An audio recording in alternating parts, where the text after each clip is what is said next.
Marthe Claire-Portant, bonjour. Vous êtes la présidente du mouvement européen de la Loire. On a déjà reçu l'organisme. On connaît bien Colette aussi, qui est une amie à vous et qui est très dynamique dans l'association. Rappelez un petit peu ce que c'est. C'est pas du tout un parti politique. Hein. Absolument. Oui. Depuis combien de temps ça existe et quels sont les objectifs? C'est une association sur le plan juridique. Absolument, c'est une association qui a été créée en 1949, donc une vieille dame, Oui. au moment où on commençait à réfléchir après la guerre sur comment éviter de reproduire tous ces conflits et qui a fortement participé à l'établissement des structures de l'Union européenne. Et donc elle représente des citoyens qui sont organisés en sections. Il y a 52 sections, 52 départements, dont la Loire. Oui. Et puis aussi, elle rassemble des ONG comme des think tanks, l'Institut de l'Or, la Fédération des Maisons de l'Europe, enfin un certain nombre d'associations qui agissent pour réfléchir sur l'Europe, ce qu'elle est et ce qu'elle pourrait devenir. Voilà. Qu'est-ce qu'on fait? On fait des conférences, on fait des ciné-débats, on propose des formations, on a un journal dont on parlera peut-être tout à l'heure. Tout à fait, c'est prévu. Voilà, on essaye d'apporter de l'information qui manque cruellement dans les médias. On peut vous remercier aujourd'hui, puisque en fait, peu de personnes parlent de l'Europe. Ou alors pour en dire du mal, c'est-à-dire de façon peu objective. Il y a du pour et du contre, mais ce qui est important, c'est d'avoir la bonne information. C'est ce qu'on essaye de faire.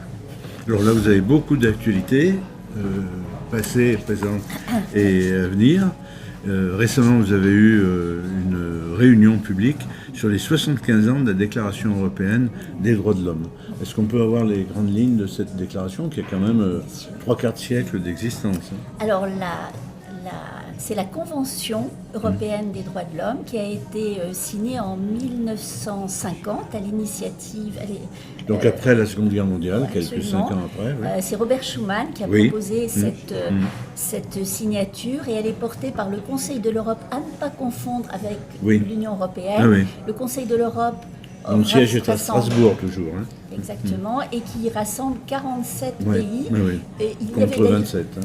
Contre 27, et il y avait la Russie qui en a été exclue après l'invasion de l'Ukraine. Voilà. Donc il y a une cour de justice qui suit l'application de cette convention. La France en a été à l'initiative, mais curieusement ne l'a signée qu'en 1974. Ah oui. Et donc elle est assez restreinte dans ses articles. Mais donc les premiers articles, c'était les droits à la vie, interdiction de la torture et de l'esclavage, respect de la vie privée, droit à un procès équitable, liberté d'expression, et puis droit au mariage. Et puis après, elle a été complétée quand même par droit à l'éducation, des élections libres, protection de la propriété, liberté de circulation, enfin voilà. Et donc, on a voulu fêter ses 75 ans, on l'a fait à la maison de l'université le 14 novembre. On avait le plaisir d'avoir le bâtonnier, monsieur François Jacquet, qui est intervenu justement sur l'application dans notre quotidien de la Convention. Et puis nous avions aussi une doctorante qui est spécialisée dans ce domaine, qui s'appelle Lou Miralles, et tous les deux, c'était vraiment des interventions de haute tenue avec beaucoup d'échanges dans la salle, il y avait du monde, c'était très très intéressant. Les débats, c'est très large, hein, l'application, ils ont quand même porté particulièrement sur l'application au niveau carcéral. Mais ce qu'on peut retenir, c'est que finalement la convention dont on parle peu, elle est présente au quotidien dans les débats des juridictions et dans l'application du droit sur notre territoire. Donc, qui donc l'applique, ce sont d'abord les tribunaux. Les tribunaux de chaque État, et puis il peut y avoir des recours ou des cas particuliers qui remontent à la Cour européenne, et là c'est quand même pas rien parce qu'on a à peu près 30 000 recours par an. Voilà. Est-ce que globalement les 27 États membres respectent cette convention? Alors, et peut-être un mot sur est-ce que la France rentre dans ceux qui respectent ces grandes lignes. Oui, quand même. Alors, il y a toujours Des cas. nuances, oui. Ce qui est intéressant de savoir aussi, c'est que la Cour ne se prononce pas sur les grands principes, mais sur des cas particuliers qu'on lui soumet. Et alors c'est au-delà des 27, 47 États. Vous avez vraiment des États qui sont très très différents. C'est contrairement à l'Union européenne, il y a moins d'unité au niveau du droit. Et donc, il y a 20 juges qui se prononcent, ce qui représente quand même quelque chose de grande qualité, mais avec la prise en compte des sensibilités différentes entre les 47 États. Voilà. Donc, ça, c'est une spécificité. Et au niveau des 27, oui, les États adhèrent. L'Union européenne, elle n'adhère pas en tant que telle. Par contre, elle a sa charte des droits fondamentaux qui va beaucoup plus loin, qui s'applique obligatoirement aux 27 et dont nous allons fêter le 5 décembre, puisque... on va en parler, oui. Mais donc, elle a été signée, elle, le 7 décembre 2000, donc c'est les 25 ans, c'est une année de droits de l'homme. Et donc cette charte, elle se décline sur 54 articles, avec 6 thèmes, sur la dignité humaine, sur la liberté, sur l'égalité, sur la justice, sur la citoyenneté et puis sur la solidarité. Voilà. Donc, quand on adhère à l'Union européenne, on adhère obligatoirement à cette charte et on s'engage à l'appliquer dans son droit. Alors, il y a forcément parfois des problèmes, et à ce moment-là, on peut faire appel, soit au niveau de nos tribunaux, soit au niveau, là aussi, de la Cour de justice européenne, mais qui, elle, ne gère pas que les droits de l'homme, mais contrairement à l'autre cour dont on a parlé, mais tout ce qui concerne les rapports entre les États de l'Union européenne et leur rapport avec les institutions européennes. Alors dans votre agenda récent, vous avez également tenu votre assemblée générale. Est-ce qu'il y a quelque chose à retenir de ce qui est quand même important dans une vie associative? Alors on a fait un petit peu un bilan. On trouve toujours qu'on ne fait pas assez, mais finalement on fait quand même pas mal de choses dans l'année. Donc on a pu échanger rapidement sur l'ensemble de nos projets, enfin de nos actions et de nos projets. Et un de nos projets, c'est de lancer l'année prochaine. Aujourd'hui, c'est la première pierre avec ce forum dont on va parler, mais de lancer des assises de l'Europe sociale. Parce que finalement, on se dit qu'on parle d'institutions, ça n'intéresse pas beaucoup les non-initiés. C'est juridique. Et ce qui est important, c'est de voir ce que ça nous apporte dans notre quotidien. L'Europe sociale, on a l'impression que ça n'existe pas. En fait, elle est très présente. Bien que ça ne relève pas seulement de l'Union européenne, mais beaucoup plus des États. Mais il y a quand même beaucoup de choses qui se font. Et donc, ce qui serait intéressant, c'est de discuter avec les associations qui s'occupent de tout ce qui est notre vie quotidienne, et puis les citoyens sur ce que fait l'Europe, et puis ce qu'on aimerait qu'elle fasse, qu'elle ne fait pas bien, etc. Voilà, donc on souhaite dans un an, on vous donne rendez-vous et rassembler le plus d'associations possible, de syndicats, pour pouvoir parler de cela. Alors la première chose qu'on va faire, c'est la première pierre, c'est le 5 décembre. Oui. Alors, forum social, voilà. Sur quel thème? Donc, on va célébrer en même temps et présenter la charte, puisque c'est la déclinaison. La charte, c'est la vie des citoyens aussi, et leur protection. Et donc, on va parler plus particulièrement de l'emploi, de l'action de l'Union européenne sur l'emploi et aussi sur la place des femmes. Ça, c'est extrêmement important. On ne se rend pas compte, on est quand même dans un espace qui protège les femmes et qui fait évoluer le droit en leur faveur. Et donc, à ce propos, on a eu un partenariat avec le Centre d'information et de documentation féminin, pour les femmes, qui donc se trouve à la Maison de l'Emploi, et donc il nous accueille dans le bel auditorium, et on aura donc des interventions. J'allais vous poser la question, où vous aviez déjà donné la date? Alors le 5 décembre, de 18h à 21h, donc à l'auditorium de la Maison de l'Emploi qui est au 18 avenue Augustin Dupré à Saint-Étienne. Et à cette occasion, on va présenter une exposition qu'on a créée qui explique la charte.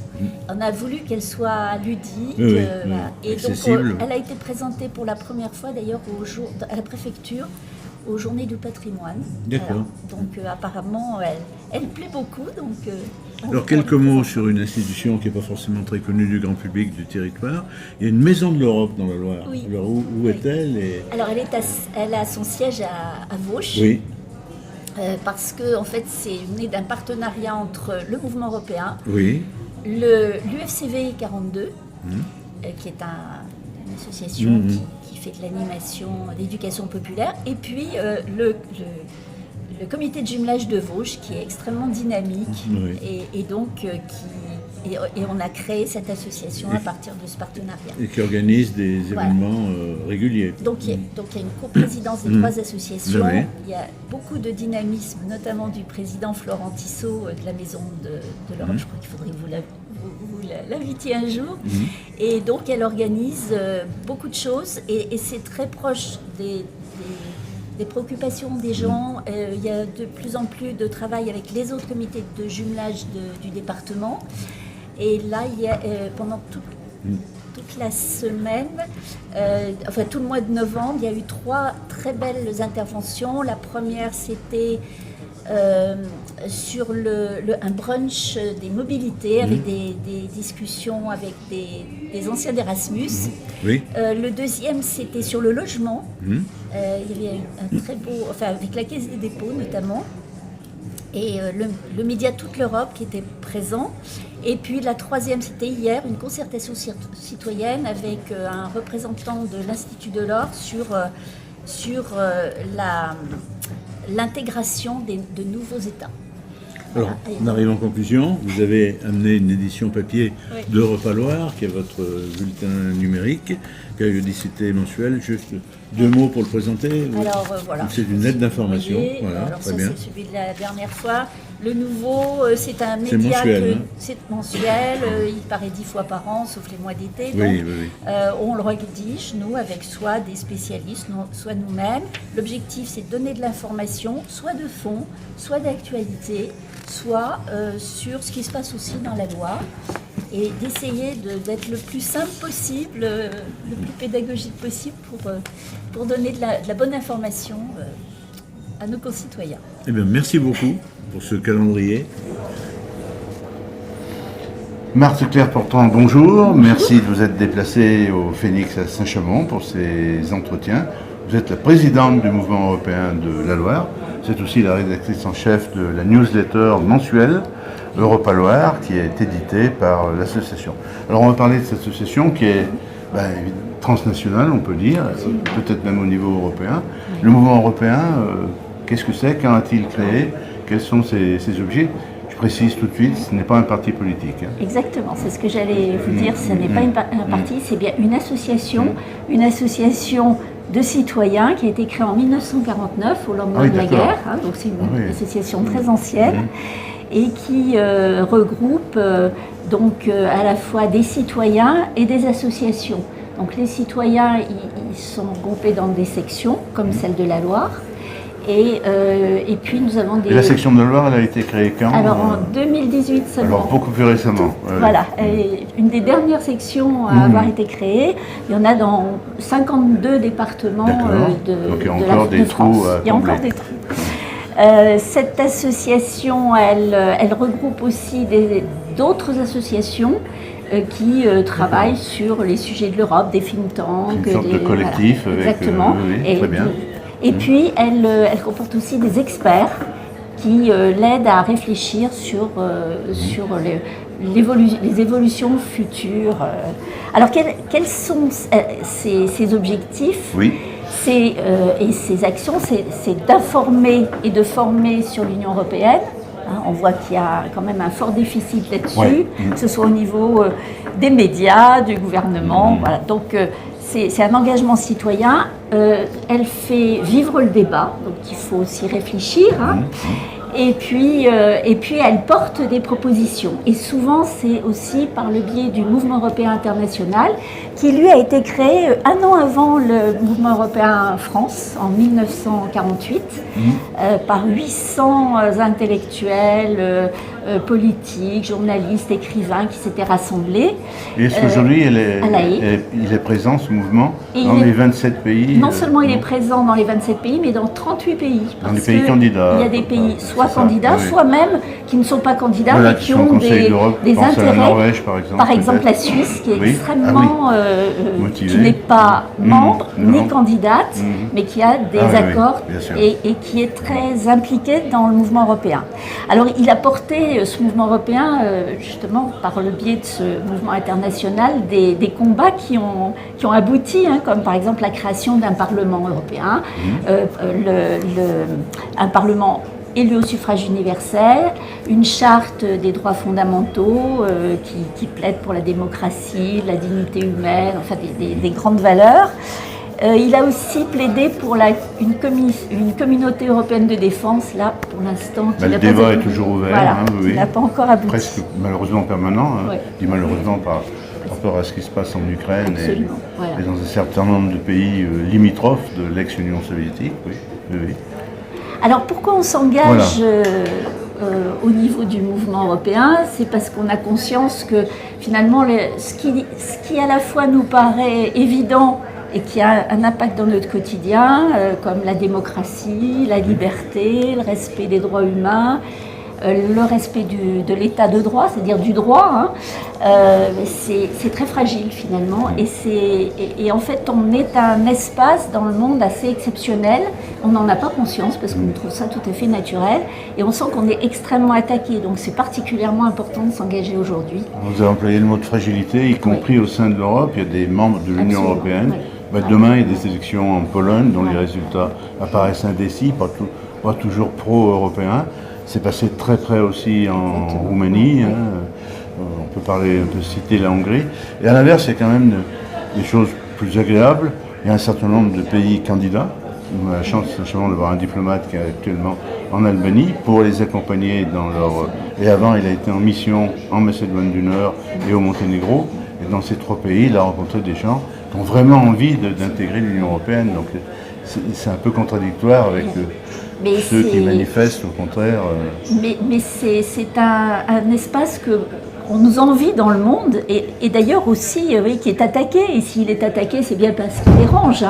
Et donc c'est important le mouvement européen il milite pour que cet espace et toutes ces valeurs et toutes ces libertés précieuses qu'on a construites péniblement, elles soient préservées et elles sont attaquées notamment sur les réseaux sociaux, et puis ça marche, c'est ce qui est grave. Donc voilà, donc c'est un beau combat.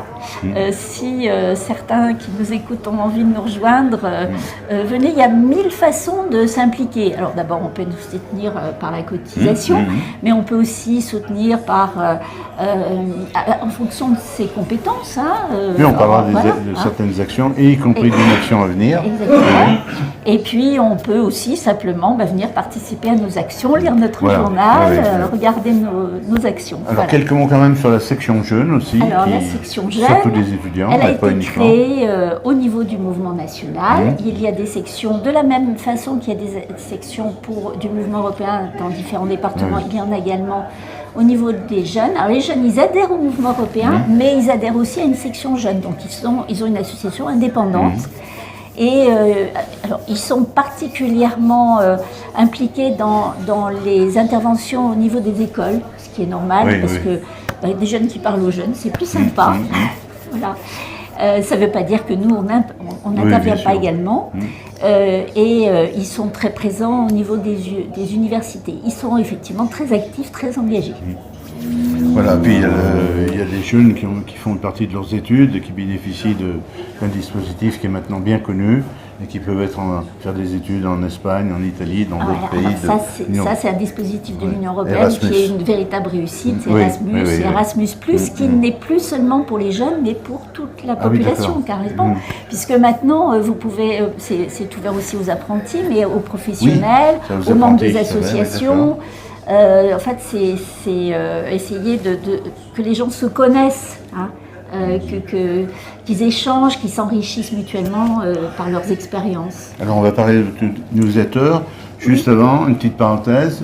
Pour la première fois, il y a un journal qui s'appelle L'Europe, qui va être en kiosque très vite, à partir de demain ou après-demain. Hein. Oui, alors là, très intéressant, et c'est le site Toute l'Europe, qui est un site absolument extraordinaire, qui est très pédagogique, toujours très bien informé et très fiable, et qui vient de prendre l'initiative, il était uniquement numérique, de faire un journal. Voilà. Et localement, eh bien, vous avez une publication, une newsletter Europa Loire mensuelle que je reçois et qui est très complet, qui aborde tous des sujets, vous avez évoqué scolaires, mais aussi internationaux, des manifestations que vous organisez également. Voilà, donc ce sont des citoyens, hein, des jeunes aussi qui participent. Et on essaye à la fois de parler de ce qui se passe au niveau de la Loire en lien avec l'Union européenne, mais aussi de ce qui se passe au niveau de l'actualité, des sujets de fond, des sujets plus légers. Voilà, il y a de quoi faire parce que par exemple il y a quelques jours il y a eu la fête de l'Europe et ça passe relativement inaperçu. Oui.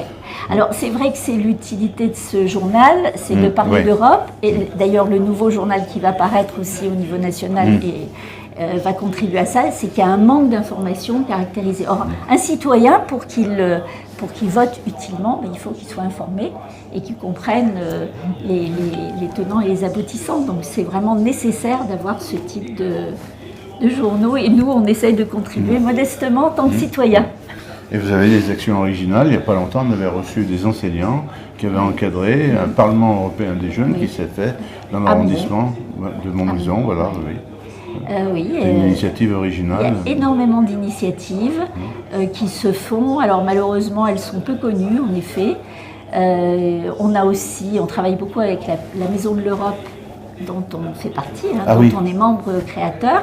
Qui est à Vauche. Qui est à Vauche, mais qui a vocation à avoir une action au niveau du département, et qui aussi fait beaucoup d'activités, et puis qui met à disposition, je le dis parce qu'on oublie, des documents sur l'Union européenne que les établissements scolaires peuvent solliciter, et ils en ont besoin pour leur programme.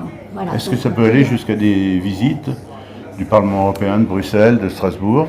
En tant que journaliste, j'ai bénéficié de formations, 2 à Bruxelles et 1 à Strasbourg. Alors, on a envisagé d'organiser une visite. En plus, on a un spécialiste parmi nous qui sait très bien organiser ce genre de choses, Bruxelles ou Strasbourg. La difficulté, c'est qu'il faut s'y prendre très longtemps à l'avance, et que les personnes qui s'engagent peuvent ne plus être disponibles. Voilà. Donc, c'est un petit peu compliqué, parce qu'il nous faut, si on veut quelque chose d'intéressant, pris en charge par ouvert par la Commission européenne, il faut au moins 20-25 participants. Voilà. Mais autrement, oui, c'est tout à fait possible, et on peut nous contacter pour cela. Alors on va parler aussi d'animation. Il y a quelques semaines, il y a eu une manifestation. On va parler de la prochaine qui a lieu le 5 juin. La précédente portait sur la Roumanie et la Moldavie. Donc on avait le consul de Moldavie qui était présent, et puis un de nos membres qui est un architecte d'origine roumaine. Voilà, ça a été très vivant, les débats, et très contradictoires. C'est une situation compliquée. Voilà. Il y a la Transnistrie aussi. Oui, d'ailleurs, on a vu après les résultats de ce qui s'est passé aussi au niveau de la Roumanie pour les élections. Oui, c'était intéressant, mais ils n'étaient pas d'accord tous les deux. D'ailleurs, c'était intéressant parce que justement, ce qui est intéressant au niveau du mouvement européen, c'est que c'est transpartisan et que c'est ouvert au débat. Et donc, mais dans un débat respectueux. C'est-à-dire qu'aujourd'hui, on a tendance à se replier dans sa coquille quand les gens ne sont pas d'accord. Non, au contraire, il faut parler, il faut échanger.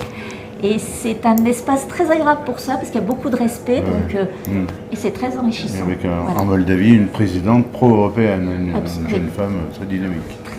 Très impliquée. Et la Moldavie est donc un candidat, un des derniers candidats à l'Union européenne. Exactement, oui. Alors on va parler bientôt Café Débat européen. Alors, c'est le sous-titre « Face à Trump et Poutine, quelle réponse au pluriel européenne ?» Voilà. Alors là, je ne vais pas dévoiler. Ça sera animé par Nicolas Rességuier, qui est un conférencier qui est labellisé par l'Union européenne, donc il a des formations spécifiques, et qui est un ancien directeur de Banque de France, donc vraiment très intéressant. Ça va se passer au Remue-Ménage, c'est un café associatif, je ne sais pas si vous le connaissez, à Non, oui, Saint-Étienne. oui, oui. Donc voilà, on a voulu s'ouvrir Oui. sur un espace de Saint-Étienne qui est très ouvert au milieu associatif. Ça a lieu le 5 juin de 18h à 20h, donc vous êtes les bienvenus. Donc il y aura à la fois un apport, mais l'objectif aussi c'est de discuter et d'avoir cet espace d'échange et que les gens puissent venir poser des questions, qu'on essaye d'y apporter des réponses. Alors vous nous avez dit au début de l'entretien qu'il y avait un certain nombre de départements qui n'avaient pas encore de mouvement européen. Outre la Loire, est-ce que dans la région Auvergne-Rhône-Alpes, il y a des mouvements européens, départementaux, dynamiques, avec lesquels vous avez des contacts? Alors il y a l'Auvergne qui existe depuis très longtemps et qui est extrêmement dynamique, le mouvement européen Auvergne. Le mouvement européen d'Haute-Loire, alors qui est c'est un peu compliqué pour eux parce qu'ils n'ont pas la chance d'avoir une université. Nous, on leur prend tous leurs étudiants. Donc, mais il y a de l'enseignement supérieur, effectivement, à Saint-Étienne. Même à Rouen. Mais ils existent. Nous avons le mouvement du Rhône qui redémarre, qui avait été un petit peu en veilleuse, et puis également le mouvement européen d'Isère. D'accord. Voilà. Donc, et on se réunit régulièrement, alors souvent par Internet, mais on échange aussi nos newsletters. Et on envisage d'ailleurs de faire des visioconférences avec des auteurs pour présenter des livres sur l'Union européenne. Voilà. Donc, on aura l'occasion peut-être de vous en reparler. D'accord, avec plaisir. Est-ce qu'il y a un site Internet national alors, il y a un site Internet national. Donc c'est Mouvement Européen France.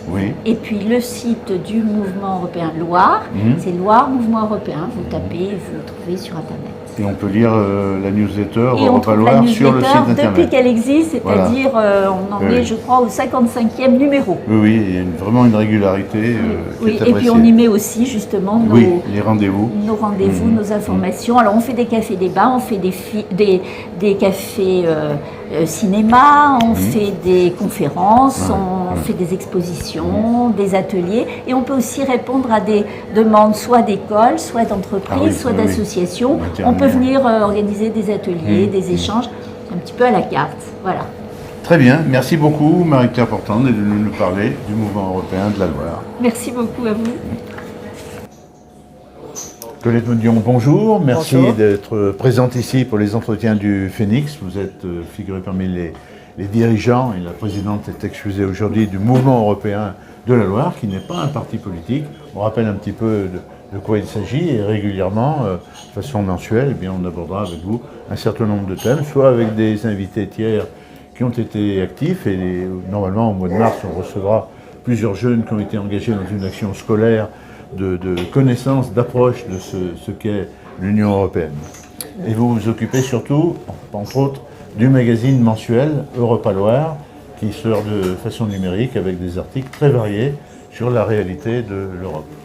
Oui, c'est ça. Donc le mouvement européen est une association qui date de 1948, qui est représentée dans tous les pays d'Europe, au-delà même des États membres de l'Union européenne telle qu'elle est maintenant. Un mouvement qui s'était donné comme objectif de construire une Europe de la paix et qui progressivement a essaimé dans les différents pays. Alors en France, il est représenté au niveau départemental, dans un peu plus de 60 départements, et dans la Loire depuis 2018, avec comme mission d'apporter de l'information sur le fonctionnement de l'Europe. Ce n'est pas effectivement une association politique, alors pas au sens étiquette politique, mais c'est quand même un engagement politique dans la mesure où nous sommes convaincus de la nécessité d'une Europe, celle qui existe ou une autre à construire, mais nous défendons l'idée d'Europe et nous intervenons régulièrement dans des établissements scolaires, dans des associations, auprès de politiques, ou à l'occasion de différents événements pour présenter l'Europe et son fonctionnement et ses missions. Sans rentrer justement dans la politique, est-ce qu'aujourd'hui quand même on a l'impression, je parle de la France, qu'il y a moins de formations politiques qui se déclarent anti-européennes? On n'a pas, je pense, d'équivalent de gens comme Orban dans le vous n'êtes peut-être pas d'accord avec... les résultats des élections, effectivement, montrent qu'il y a un désintérêt de l'Europe. On remarque quand même que la France est un des pays où l'Europe est le moins présente dans les médias. Les médias nationaux.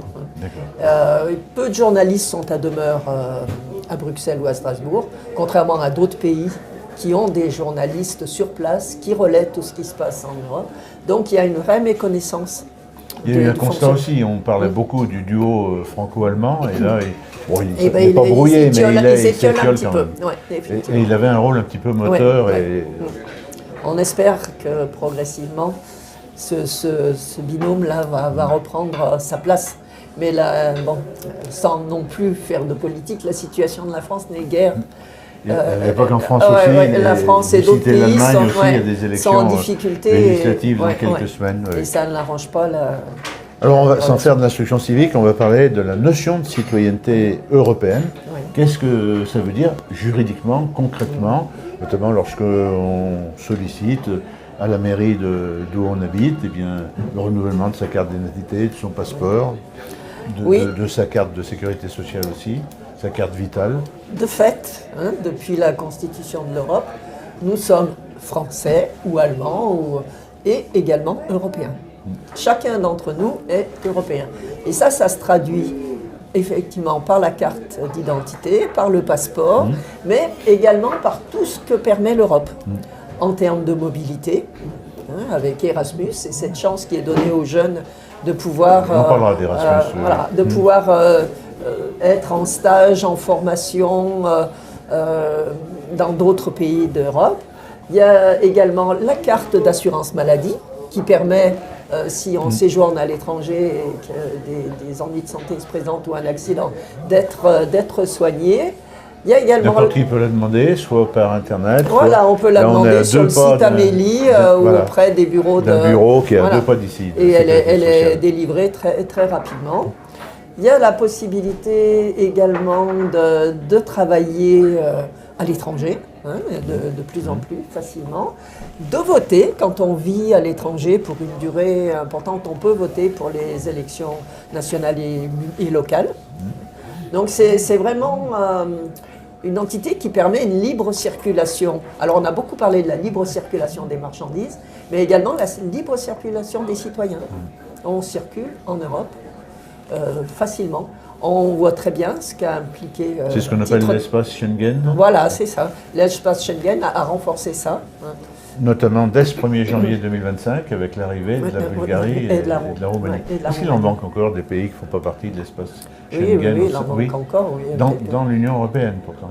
Très peu. Très peu, je voulais donner à titre d'exemple le Brexit, qui a fait sortir un pays de l'Europe, et on voit que maintenant, il faut un passeport pour traverser la Manche. Les jeunes qui veulent étudier avec Erasmus ont de plus en plus de difficultés à y accéder, enfin voilà. Est-ce qu'il y a des regrets dans la Grande-Bretagne je crois qu'il y a une partie de la population qui regrette ce vote maintenant, qui ne s'est pas rendu compte à ce moment-là de ce que ça allait impliquer. Je reviens sur le droit de vote. On peut citer, je la connais, Alexandra Custodio, qui milite au Portugal Business Club. Et, tout en gardant sa nationalité portugaise, elle avait pu être élue municipale à Saint-Étienne. Oui. Et est-ce qu'il y a d'autres... C'est un exemple parce que je connais la personne et que je peux la citer. Mais on peut être élu municipal, par exemple dans la Loire, si on est polonais. Et on peut être élu aussi au Parlement européen. Au Parlement européen aussi, donc, au sommet et à la base, des élections. Et là, il y a plusieurs personnalités que vous connaissez. Enfin, vous voulez rajouter quelque chose sur le droit de vote là ou... Non, je crois qu'on a... Je voudrais qu'on revienne un petit peu sur Erasmus. C'est quelque chose qui a bien pris, rappeler ce que c'est. Et même dans la Loire, on connaît tous des étudiants, des étudiantes qui ont fait une partie de leur processus scolaire dans un autre pays européen. Oui, alors c'était à l'origine principalement ouvert aux étudiants universitaires. Maintenant, Erasmus Plus permet à des jeunes en formation alternante, des jeunes de MFR, de lycée professionnel, de partir aussi, alors pour des durées moins longues. Voilà, ils partent pour des durées moins longues, parce que les étudiants, eux, partent souvent pour une année universitaire, mais ces jeunes peuvent partir pour quelques mois dans un autre pays. Bon, je donne pour exemple souvent les MFR, la MFR à l'art, par exemple, à Montbrison. On voit régulièrement des jeunes en Espagne, en Irlande, voilà, pour des stages. Est-ce que c'est l'étudiant ou l'étudiante qui choisit le pays d'accueil pour sa scolarité, ou est-ce que c'est défini différemment? Alors, les pays d'accueil sont définis par l'établissement, et ensuite, pour le jeune, c'est un peu fonction, effectivement, de ses intérêts, de sa maîtrise de la langue, de ce qu'il souhaite voir exactement, et de ce qu'organise l'établissement en lien avec un autre établissement dans l'autre pays. Est-ce qu'on a des chiffres? Est-ce que c'est en progrès? Malheureusement, on est quand même dans une crise économique et qui ne touche pas que la France. Est-ce que ça affecte le nombre d'étudiants ou d'apprentis, entre guillemets? Alors, à la fois, c'est en progrès, et à la fois, les jeunes restent assez timides encore vis-à-vis de cette démarche-là. Dans la Loire, alors je ne sais pas pour 2024, mais en 2023, l'ensemble des crédits n'était pas dépensé. Ah oui. Donc c'est un peu dommage. Ouais. Il y a aussi beaucoup d'élus qui ne sont pas très au courant. Aussi. Je ne citerai pas, mais je suis ami avec un maire d'une ville relativement importante qui a eu une formation à Bruxelles, au Parlement européen, et qui a découvert qu'il y avait un certain nombre de possibilités de subventions qui étaient ignorées de la plupart de ses collègues maires. Oui. Et les jeunes sont bien aidés quand ils se déplacent. D'accord. On a beaucoup de choses à voir. On aura d'autres sujets qu'on continuera à aborder. Un mot quand même sur le Parlement européen. Pendant longtemps, j'ai entendu dire en tant que journaliste que finalement les assemblées nationales ne servaient plus à grand-chose, que tout était décidé au Parlement européen. On n'entend plus tellement cette remarque aujourd'hui de la part des élus. Les deux sont importants. Alors les deux sont importants dans la mesure où... Et complémentaires. Oui, et tout à fait, c'est tout à fait ça. Les deux sont complémentaires dans la mesure où quand même nous ne sommes pas dans une fédération, nous ne sommes pas dans un régime fédéral. Oui. Donc chaque État membre garde quand même une part d'autonomie dans la façon dont il fait appliquer les décisions prises au niveau du Parlement européen. Alors Colette, on arrive au terme de l'émission. Un site internet pour ceux qui seraient intéressés, même s'il est national, et puis pour consulter la revue dont vous êtes la rédactrice en chef, Europa Loire. Oui, donc sur le mouvement européen Loire, et vous pouvez accéder sur le site du mouvement européen Loire. Vous pouvez accéder à ce bulletin qui paraît tous les débuts de mois, et dans lequel effectivement il y a des articles en lien avec l'actualité, en lien avec l'actualité, et également sur des thèmes un peu plus récurrents ou qui suscitent débat. Merci beaucoup pour votre contribution aux entretiens du Phénix. Merci et bon week-end. Merci.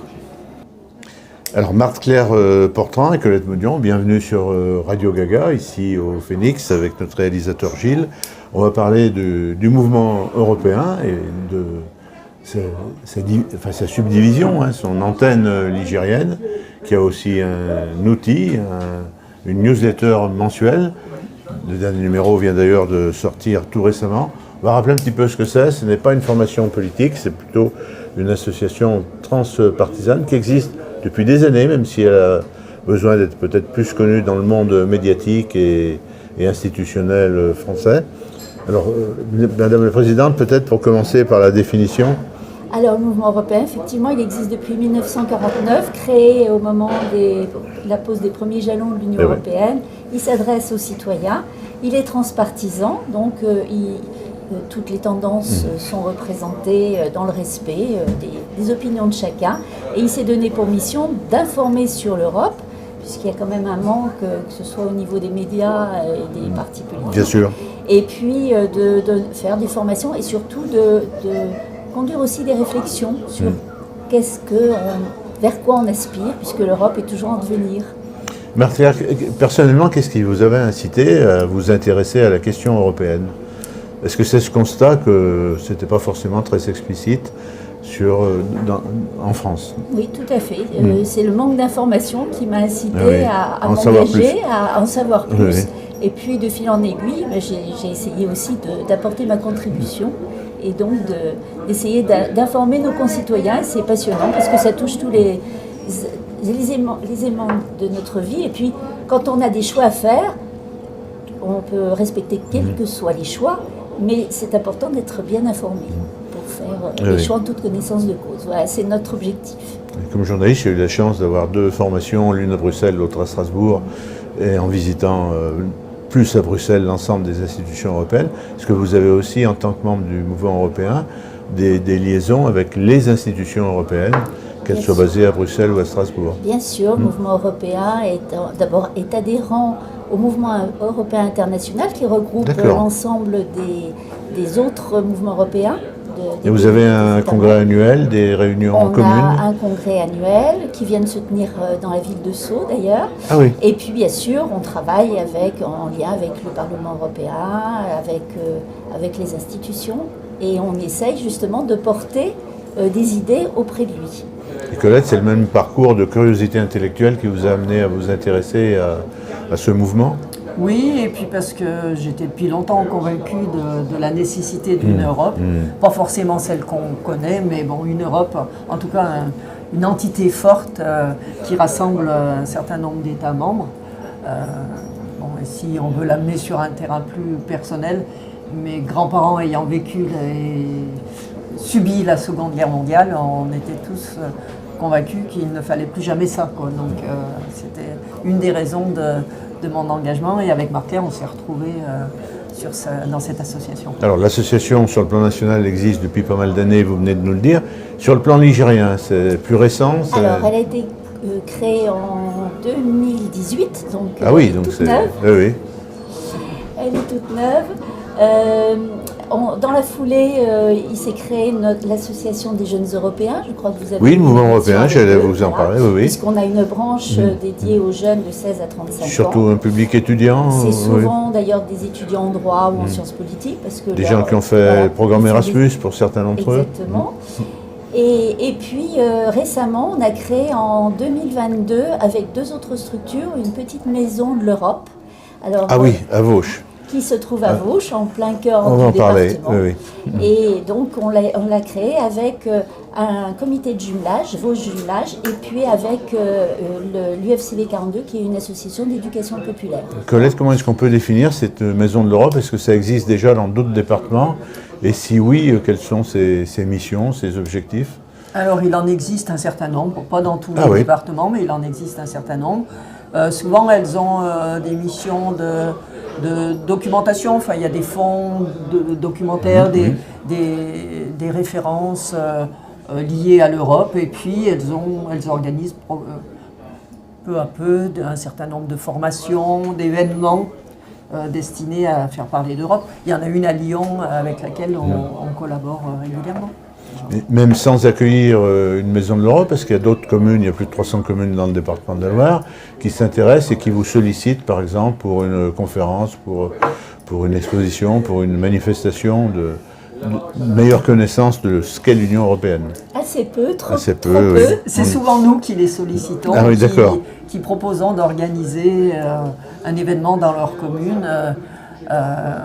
On ne sent pas dans la communauté des élus ligériens un intérêt. Alors, est-ce que c'est lié au fait qu'on n'a plus d'eurodéputés ligériens, comme ça fut le cas quand même pendant pas mal de temps? Ça l'était déjà. Je pense que c'est dû au fait qu'il y a une méconnaissance importante des impacts dans notre quotidien, des impacts aussi au niveau international, qui nous touchent. Et c'est pour ça qu'on pense avoir notre utilité en faisant de l'information. Juste, si je peux me permettre d'attirer l'attention sur justement ce que vient d'organiser la Maison de l'Europe, une quinzaine des conversations européennes qui se sont déroulées sur plusieurs points du département et qui ont d'abord réuni les comités de jumelage du département. Oui. Donc, il y a 25 comités de jumelage qui se sont réunis sous l'égide de la Maison de l'Europe pour essayer de réfléchir à comment faire évoluer le jumelage, retrouver un nouveau souffle, voilà.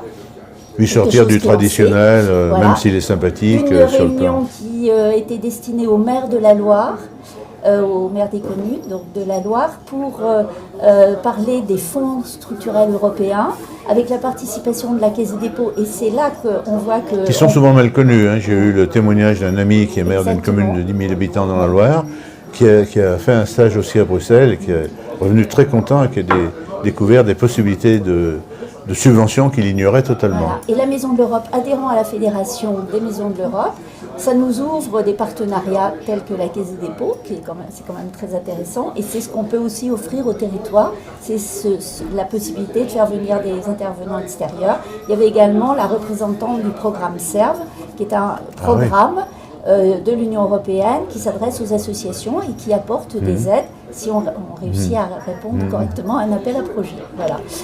Et Alors, quand il y a eu aussi un événement Erasmus, donc lors de cette quinzaine. Donc vous voyez, ça s'adressait à différents publics. Il se passe quand même beaucoup de choses alors.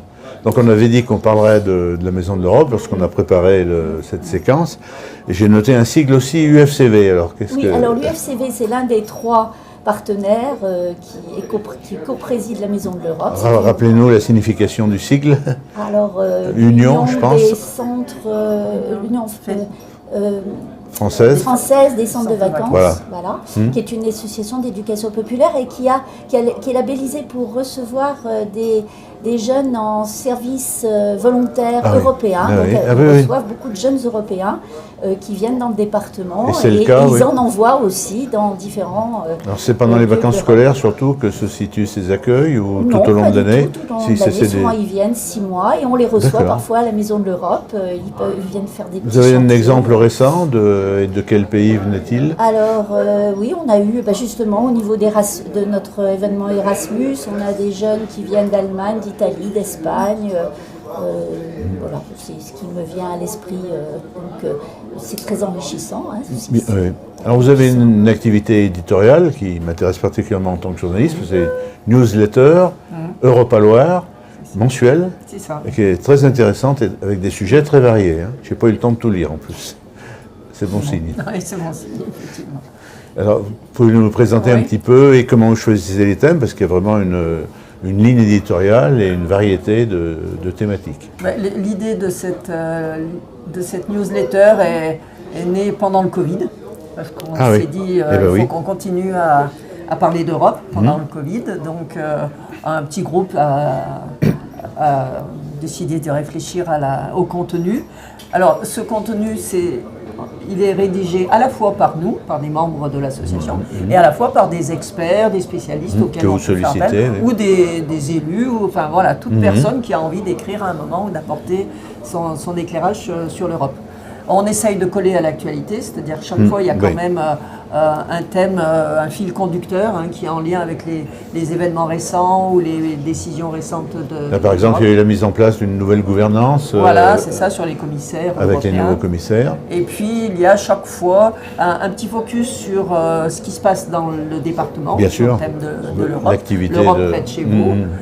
Il y a chaque fois aussi des suggestions de lecture, de livres parus sur l'Europe. Et puis on informe aussi sur les événements à venir qu'on pourrait nous organiser.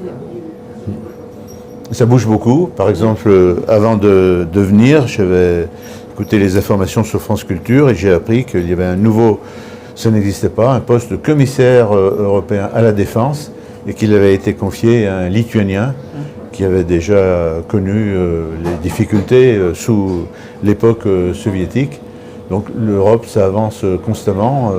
Ces jours-ci aussi, vous l'avez sûrement vu aussi comme moi, on a manifesté à Tbilissi pour l'Europe, de façon, et ça reste encore d'actualité, même s'il faut continuer votre mission. Un site internet peut-être pour les auditeurs qui ont été intéressés par nos échanges? Tout à fait. Si vous voulez soit consulter notre actualité, soit nous rejoindre, vous informer, notre site internet, Loire Mouvement Européen. Voilà. Et on verra avec vous deux de mensualiser un petit peu un rendez-vous sur un thème particulier. On précisera ça en début d'année prochaine. Merci et bonne fin d'année. Et merci à Gilles, notre réalisateur.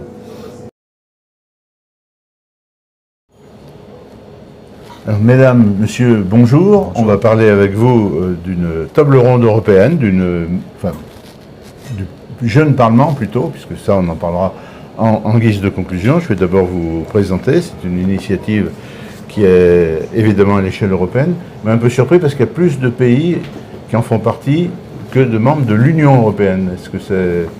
Alors, quels sont les pays qui se sont rajoutés à cette initiative? Alors en fait, l'initiative, c'est la session régionale du Parlement européen des jeunes. Oui. Donc le principe est d'accueillir des jeunes de la région pour discuter sur des questions européennes et surtout pour apprendre à débattre ensemble. Or, les personnes qui encadrent cette session, ce sont des chairs, c'est ce qu'on appelle dans le jargon des chairs, qui eux peuvent venir et de l'Union européenne et de l'Union européenne de manière un peu plus large. Donc parmi eux, on a des chairs qui sont d'origine turque, on a une ukrainienne. Voilà des pays qui sont candidats pour la plupart d'entre eux. Qui sont candidats. C'est dur. Oui.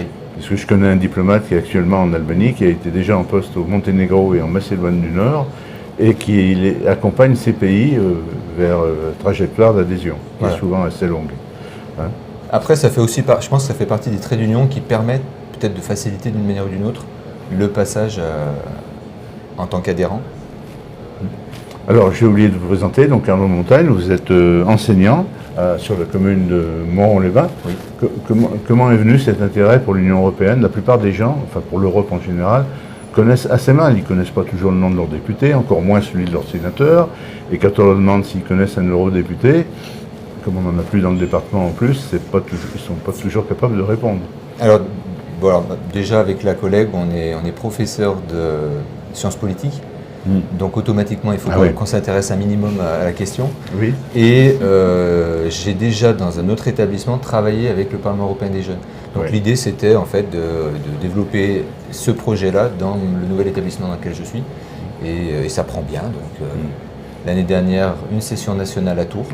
Les élèves étaient très motivés. Donc je leur ai lancé le défi, mais plutôt sur le ton de la rigolade. L'année prochaine, on organise une session chez nous.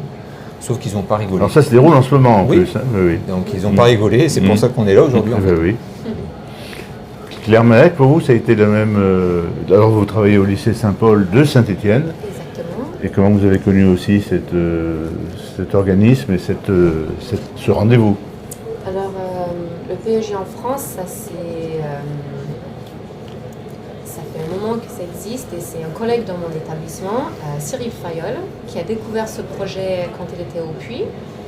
Elle a lancé le projet il y a 9-10 ans dans mon lycée et elle a un peu passé le flambeau à nous d'autres professeurs pour continuer ce projet.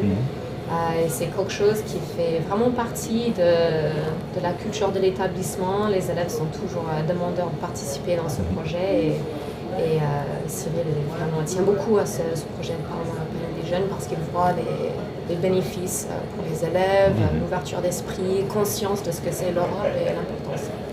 Est-ce que le fait que beaucoup de lycéens qui seront demain, sans doute pour certains d'entre eux étudiants, et peut-être Erasmus, ça aussi un objectif qui peut intéresser de nombreux lycéennes et lycéens? Oui, je pense sans doute. Le mouvement en Europe, c'est un grand point et je pense qu'ils se rendent compte de l'énorme richesse de ces expériences Erasmus qu'ils peuvent avoir. Et la majorité, ils attendent qu'une chose, c'est de pouvoir partir faire des expériences culturelles ailleurs, c'est peut-être de l'anglais ou d'autres langues, communiquer avec d'autres gens. Et Elodie Perrier, comment vous êtes aussi enseignante à Moron-les-Bains, comment avez-vous connu l'existence de ce rendez-vous qui se déroule, je le rappelle, en ce moment, et sur la commune de Moron-les-Bains en plus?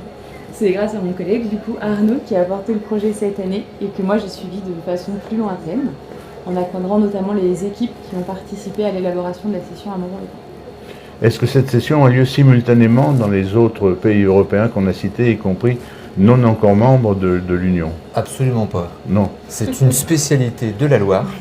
C'est un peu comme la fourme à Montbrison. Non, ça n'est pas en simultané ailleurs. Alors après, ça n'empêche pas que dans toutes les régions, en fait, en responsabilité avec le Parlement européen des jeunes, il y a des sessions régionales, mais non pour Rhône-Alpes, c'est Moron-les-Bains cette année. Alors en quoi consiste un rendez-vous comme sans rentrer par exemple dans tout le calendrier de ces 3 journées? On va essayer de faire simple. Oui. Alors pour faire vraiment les très grandes simple, lignes. 3 3 grandes lignes. La première, c'est travailler sur un sujet en lien avec l'Union européenne. Donc le thème global qui a été choisi par les jeunes, c'est l'Union européenne et le sport. D'accord. À l'intérieur, il y a des sous-thèmes. Peut-être le fait que la France ait accueilli les Jeux Olympiques, ça Très a pu probablement. les influencer. C'est évident. Oui. C'est évident. Donc des sous-thèmes à l'intérieur. Oui. Ces sous-thèmes sont travaillés en commission. Donc là, cette année, on en a 5. Mmh. Et en fait, chaque commission va proposer des textes qui peuvent donner des textes de loi, qui dans un deuxième temps vont faire l'objet d'un travail de lobbying, où chaque commission va argumenter vis-à-vis des autres pour la convaincre de voter à l'Assemblée générale pour leur loi. Et donc le troisième temps, c'est l'Assemblée générale demain, donc de 9h du matin à 16h, où ils sont en commission, où ils présentent les lois qui sont préparées, où il y a un travail de contradiction avec ceux qui ne seront pas d'accord avec ces lois. Et au terme de chacune des discussions, il y a un vote, alors soit négatif, soit positif, qui va valider ou non la loi. S'ils ont été très bons, elle est validée. Donc l'idée, c'est vraiment de travailler sur l'argumentation, le texte politique pour qu'il soit vraiment plus juste, et la capacité d'éloquence pour permettre de convaincre la personne qui est en face. Alors Claire, est-ce que c'est les parents et éventuellement les habitants de la commune de Moron sont aussi associés à certains des rendez-vous de ces 3 journées? Les familles, je suis pas sûre à Moron. Alors les familles sont invitées demain. D'accord, oui. Ah ok, c'est De là à dire qu'elles viendront. Oui, bien sûr. Oui, c'est une première, donc on n'a pas presse, on parle plutôt d'un numéro 0 qui est expérimental. Alors après, sur Moron-les-Bains, par contre, on a énormément travaillé avec la municipalité qui nous a soutenus en fait du début jusqu'à la fin. Là, si vous passez à Moron, vous verrez qu'il y a des drapeaux européens partout sur la façade de la mairie. Donc on a plus travaillé avec les élus locaux qui vraiment se sont impliqués. Les familles, elles, sont invitées, mais en fait, l'idée, c'est quand même aussi de déconnecter les jeunes de leur milieu, de façon à les mettre en condition de travailler dans l'argumentation, la discussion, dans un domaine qui n'est pas forcément naturel à la base.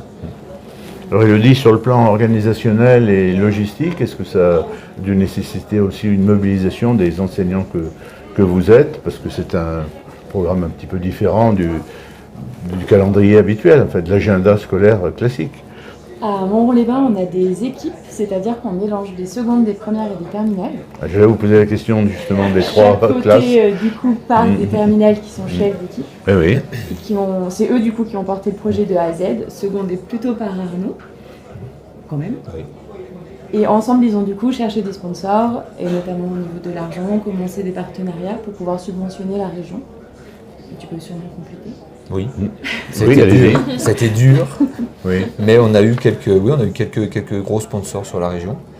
Donc, ce qui a permis de réaliser en fait le projet, parce que clairement, c'est quand même des projets qui engagent des sommes d'argent. Alors, c'est pas monstrueux, mais enfin, il faut quand même un minimum. Et le fait d'avoir des sponsors, ça permet d'être un petit peu plus à l'aise sur ce qu'on va pouvoir faire. En plus, ce sont des jeunes.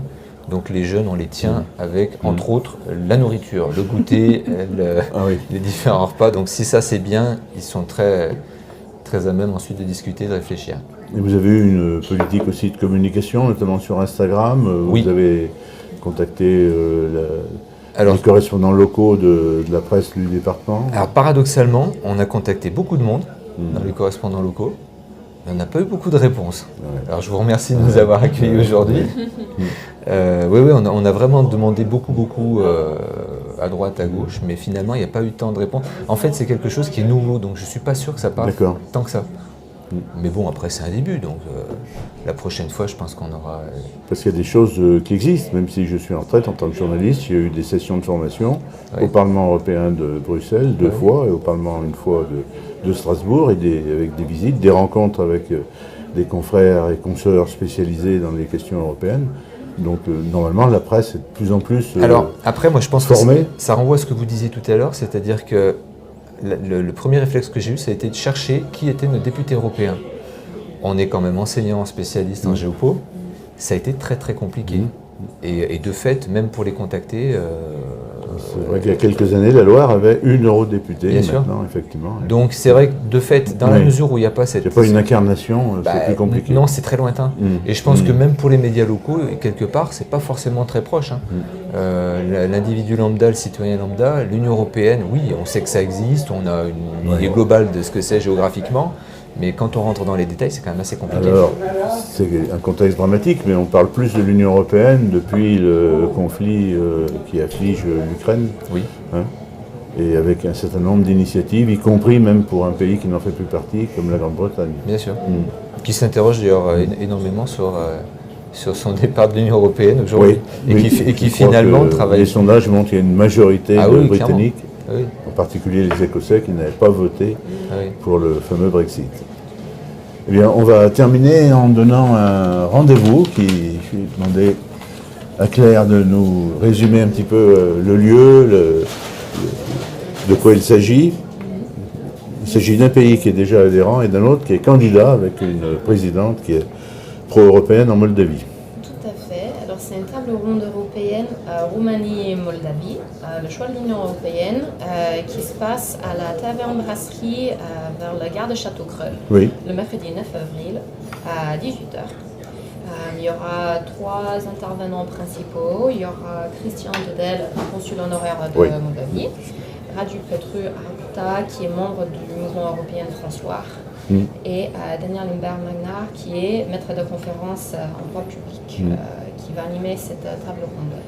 Voilà. Et j'en profite pour remercier Colette Moudion, qui est co-responsable avec une présidente du mouvement européen de la Loire et qui nous a permis de faire connaissance et de vous permettre de présenter un rendez-vous important. Il y a alors Instagram, est-ce qu'il y a un autre réseau social pour ceux qui souhaiteraient aller plus loin dans la connaissance de ce Parlement des jeunes? Facebook qui doit exister, probablement.